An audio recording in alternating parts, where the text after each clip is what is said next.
Assalamualaikum warahmatullahi wabarakatuh. Kembali bersama saya.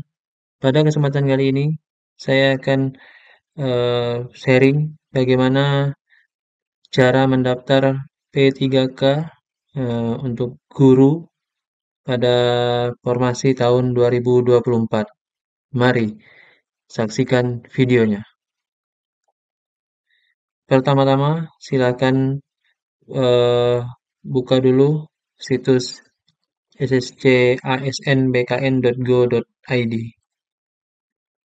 Setelah itu, bagi kalian yang belum membuat akun untuk mendaftar SSC ASN atau mendaftar P3K, silakan membuat akun terlebih dahulu pada menu buat akun di situs sscasn.bkn.go.id. Jika sudah membuat akun, silakan kalian pilih menu masuk. Ini adalah tampilan awal pada halaman pendaftaran P3K Guru tahun 2024. Di sini ada eh, tab atau bagian yang meliputi biodata, jenis seleksi, formasi, riwayat, dokumen, dan resume. Ya, saya akan jelaskan satu persatu. Pada tab biodata terdapat data kalian, ya, data kalian yang secara lengkap, ya. Jadi tolong diperhatikan dan dicek, kemudian diisi data ini sesuai dengan keadaan kalian yang sebenarnya. Jadi yang pertama itu nama sesuai ijazah tanpa gelar, ya. Kemudian di nama inputan pembuatan akun sama, ya. Jadi untuk kedua bagian ini harus sama. Kemudian gelar depan ijazah, ya. Kalau ada silakan diisi, ya. DR, DRS atau profesor silakan diisi. Jika tidak ada, cukup diisi dengan tanda strip. Kemudian gelar belakang ijazah disesuaikan dengan ijazah yang kalian punya. Contoh di sini SPD, ya. Bisa kalian isikan Eskom, AMD, AMA, SE atau SPAM, ya. Jadi tidak perlu dipanjangkan. Jadi sesuai dengan ijazah yang kalian miliki. Tempat lahir ya, sesuai dengan ijazah kalian isikan Pontianak Kota, ya, atau kabupaten. Di sini diisikan kotanya. Juga bisa kalau kalian tinggal di kabupaten, ya, atau kecamatan, tulis saja. eh, Kalau kecamatan itu bisa ditulis dengan nama kecamatannya, ya, apa nama kabupaten atau kotanya, maaf ya. Jadi kalau Pontianak itu kota, kalau Kuburaya itu bisa dituliskan Kubu, ya, Kuburaya. Dia akan muncul, ya. Kalau kalian lahirnya di seperti contoh di Sungai Kakap, ya, di Sungai Ambawang atau di Rasojaya atau di daerah kecamatan atau di daerah desa, cukup tuliskan nama kabupaten atau kotanya. Jadi jangan sampai keliru. Kemudian tempat lahir di KTP, ya, itu sama pasti dengan tempat yang di ijazah. Usahakan datanya sama, ya. Jadi tempat lahir KTP juga sama dengan tempat lahir yang ada di ijazah. Kemudian tanggal lahirnya juga, ya, yang di ijazah harus sama dengan yang di KTP. Yang KTP ini sudah tidak bisa dirubah lagi karena datanya sudah terkoneksi dengan data yang ada di Dukcapil. Kemudian email, usahakan email yang aktif, ya, email Gmail yang aktif yang bisa diakses, ya, yang bisa kalian buka dan kalian akses. Kemudian jenis kelamin diisikan sesuai dengan jenis kelaminnya, dan alamat pada KTP ini alamat lengkap, ya, alamat yang lengkap jadi jalan, RT, RW, kelurahan, kecamatan, kemudian kode pos. Jangan sampai terlupa. Kemudian untuk jenis disabilitas, ya, silakan kalian isi, ya. Jika tidak disabilitas jadi diisi non disabilitas, ya. Jadi disesuaikan dengan pilihan yang ada di sini. Kemudian domisili, ya, negara itu dalam negeri. Kemudian alamat domisili alamat yang saat ini kalian tinggal ya, alamat yang sesuai dengan keadaan yang kalian tinggal sekarang ya. Jadi berbeda dengan KTP pun nggak masalah. Yang penting ini di sini diminta saat ini bertempat tinggal atau domisili. Ya, kemudian untuk provinsi diisi Kalimantan Barat ya, bisa dipilih di sini. Kalian berasal dari provinsi mana? Kemudian kabupaten kota silakan diisi ya, sesuai dengan domisili tadi. Ya, kalian isi sesuaikan dengan data kalian, agama, ya agama kalian, kemudian status perkawinan, tinggi badan, kemudian akun media sosial, nomor HP yang aktif ya, usahakan nomor HP ini yang aktif yang bisa dihubungi, kemudian kalian isikan tanda tangan kalian di bagian ini ya, langsung saja kalian buat tanda tangan. Jika datanya sudah benar, sudah lengkap, nah kalian silakan isi kode kode CAPTCHA yang ada di bawah, kemudian kalian enter atau klik selanjutnya. Nah, pada tab yang selanjutnya yaitu jenis seleksi, di sini adalah eh, bagian tempat kalian untuk memilih jenis seleksi, kemudian pilih jenis seleksi yang akan dilamar. Nah, di sini ada nomor induk kependudukan itu tidak bisa diubah karena datanya sudah terkunci ya. Kemudian Anda akan mendaftar sebagai, nah di sini sebagai P3K guru ya. Jadi P3K guru disesuaikan. Kemudian dengan data Dapodik ini tidak bisa lagi diubah karena sudah terkunci oleh BKN ya. Jadi itu instansinya otomatis sudah terkunci sesuai dengan data Dapodik kalian. Kemudian jika kalian sudah sertifikasi ya, ada sertifikat pendidik, jadi kalian klik sudah ya. Jadi kalau sudah kalian klik nanti di sini akan muncul data untuk dimintakan NRG kalian ya. Jadi di situ.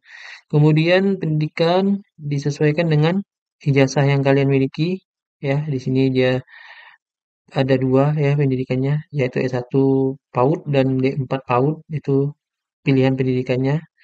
Silakan disesuaikan dengan eh, ijazah yang dimiliki ya atau inputan yang sudah ada pada Dapodik. Kemudian untuk jabatannya silakan dipilih sesuai dengan jabatan yang dilamar ya. Di sini bisa dua ya. Di sini dia ingin mendaftar sebagai guru ahli pertama atau guru SD ya. Jadi silakan disesuaikan ini dengan data Dapodik ya dan jabatan yang ingin dilamar ya. Gini ya. Karena di sini ada pilihannya langsung. Jadi silakan disesuaikan. Kemudian apakah Anda ex-THK2? Ya, kalau tidak silakan isikan tidak. Kalau iya silakan isikan iya disesuaikan dengan kondisi dan keadaan kalian. Setelah itu, jika data di atas sudah dirasa benar, lanjut klik selanjutnya. Jika ada notif seperti ini, ya, apakah Anda belum memiliki sertifikat didik? Oke, langsung saja iya. Kemudian di tab selanjutnya yaitu di formasi. Formasi itu terdapat untuk pilihan instansi, pengisian instansi, pendidikan, lokasi dan jabatan formasi yang akan dilamar ya. Yang pertama di sini jenis seleksinya P3K guru ya sudah terkunci, instansinya pemerintah Kabupaten Kubraya ya sudah terkunci nggak bisa diubah lagi. Ini sesuai dengan data Dapodik kalian. Kemudian pendidikan ya ini ijazah kalian sesuai dengan ijazah, jabatan yang dilamar sesuai dengan yang jenis seleksi yang kalian pilih tadi ya, lokasi formasi ya ini kalian tinggal pilih ya, ada pilihannya.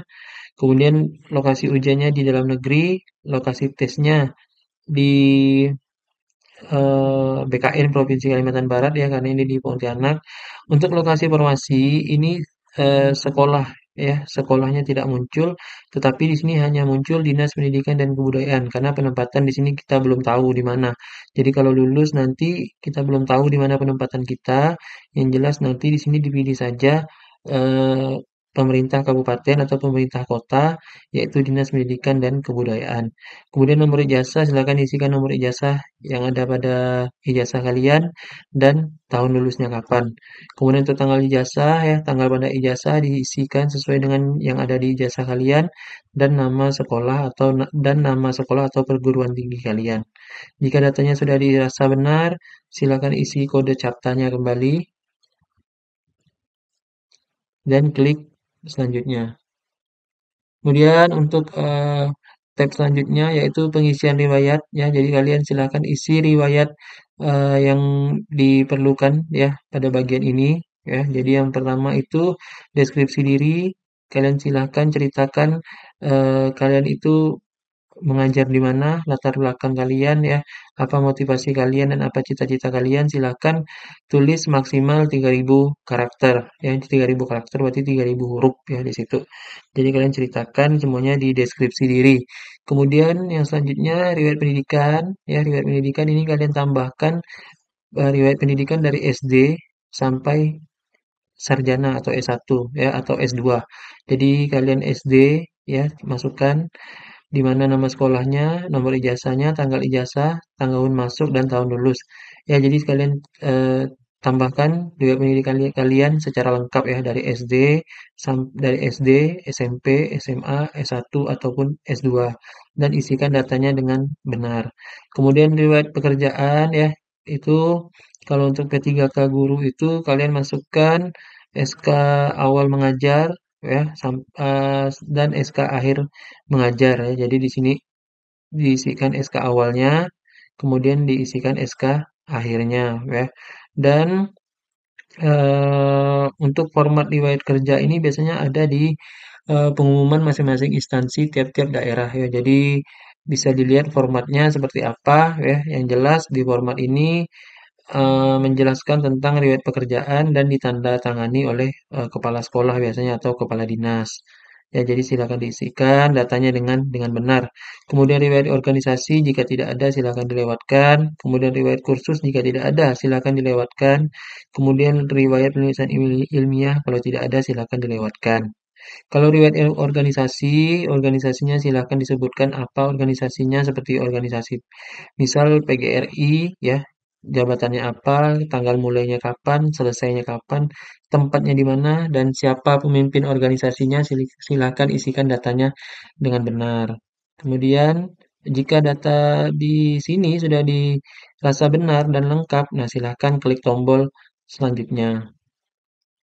Nah, di sini termasuk tahap akhir ya pengerjaan atau pendaftaran seleksi P3K guru yaitu silakan unggah ya dokumen persyaratan sesuai dengan ketentuan. Nah, jadi ini adalah dokumen persyaratan untuk pemerintah Kabupaten Kuburaya. Jadi untuk yang instansi yang lain, daerah yang lain ya kemungkinan ada yang berbeda di sini. Ya, jadi di sini untuk pemerintah Kabupaten Kuburaya itu ya berkasnya yang wajib diupload itu adalah surat pernyataan ya sesuai dengan persyaratan instansi yang sudah ditandatangani materai. Kemudian yang kedua, surat lamaran yang sudah dibuat, yang sudah ditandatangani dan dibubuhi dengan materai juga. Kemudian yang ketiga, KTP ya, scan KTP yang asli ya. Kemudian ijazah asli ya, ijazah asli itu di-scan hasilnya, hasil ukuran filenya juga diperhatikan. Kemudian transkrip nilai S1 atau S2 yang asli ya ukurannya PDF ya diperhatikan juga untuk ukurannya 1 MB. Kemudian pas foto formal terbaru berlatar belakang merah ya ukurannya 500 KB. Kemudian di sini ada surat keterangan mengajar dari kepala sekolah tempat bekerja saat ini. Nah, ini dibuat ya formatnya bisa dilihat ya contohnya mungkin ada di Google atau ada di surat pengumuman. Biasanya ada di surat pengumuman di tiap-tiap instansi. Nah, silakan kalian buat ya kemudian kalian unggah di sini ya. Jadi untuk semua file itu formatnya PDF ya, yang JPG itu hanya format foto dan ukurannya juga diperhatikan. Kalau lewat dari ketentuan, biasanya dokumennya nggak bisa diunggah ya atau tidak bisa masuk ke situs BKN. Nah, kemudian pastikan semua ya semua yang diupload pada bagian ini semuanya benar, jangan-jangan sampai terjadi kesalahan. Biasanya jika terjadi kesalahan saat penguploadan yang ada di sini, itu biasanya akan menyebabkan kalian tidak lulus administrasi. Nah, jadi untuk menghindari kegagalan seleksi administrasi, tolong diperhatikan sebelum mengunggah dokumen-dokumen yang diminta oleh instansi tempat kalian melamar P3K guru ini. Ya, jadi itu. Kemudian Jika sudah dirasa benar semuanya, ya silakan klik selanjutnya ya. Jadi itu. Jadi kalau belum lengkap, belum bisa melanjutkan ke tahap resume. Jadi nanti di sini jika sudah lengkap semuanya, kalian akan bisa lanjut ke tahap resume ya. Jadi itu. Nah, jadi ya agar bisa lulus administrasi semua ya. Demikian penjelasan dari saya untuk pendaftaran P3K Guru tahun 2024. Semoga bermanfaat dan semoga yang ikut tes P3K tahun 2024 bisa lulus semuanya. Terima kasih atas perhatiannya. Wassalamualaikum warahmatullahi wabarakatuh.